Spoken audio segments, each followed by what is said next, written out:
নমস্কার বন্ধুরা, আমি খাবার ঘরে সবাইকে স্বাগত। আজ আমি নিয়ে এসেছি দেখুন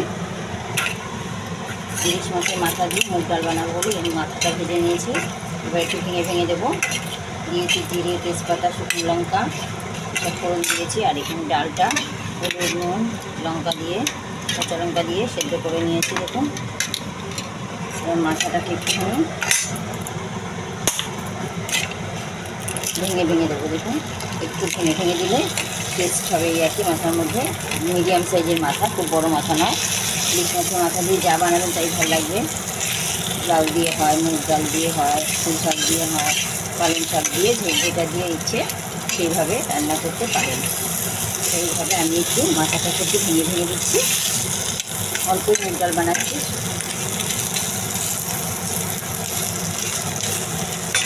এবার দিয়ে দেবো একটুখানি জিরে আর লঙ্কার গুঁড়ো আর একটুখানি নুন হলুদ একসাথে মিক্স করে রেখেছি দেখুন। তাহলে আর আস্তে গন্ধটা থাকে না।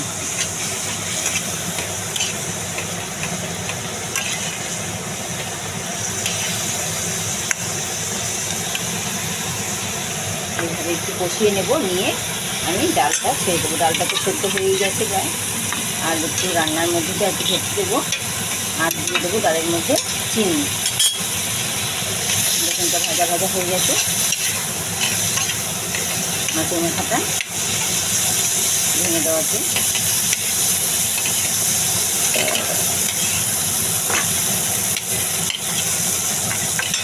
এবার আমি ডালটা দিয়ে দেবো। একটু ঘন ঘন হবেই আর কি। আর দিয়ে দেবো চিনি, পরিমাণ মতো চিনি। এর মধ্যে আর গরম মশলা দিলাম না, কেন কি ইলিশ মাছের গন্ধ থাকে না তাই। সেই জন্য নাহলে গরম মশলা দিতাম। রুই মাছের মাথা দিয়ে করলে গরম মশলা লাগে, ঘি লাগে। এটা তার কিচ্ছু পড়বে না। হয়ে গেলে একদম সিম্পল। একটু জিরে দিলাম, ভালো লাগবে টেস্ট, ব্যাস এই একটু। এটা টকবক করে ফুটলে আমি নুন মিষ্টি চেক করে নামিয়ে দেবো। দেখুন দেখুন আমার ডাল হয়ে এসছে। এবার আমি নামিয়ে দেবো। একদম নুন মিষ্টি পারফেক্ট। এরকম এক ডাল দিয়েই পুরো ভাত খাওয়া হয়ে যায়, যদি ভালোভাবে ডালটা সুন্দর করে গলে যায়। দারুণ টেস্টি হয়েছে খেতে।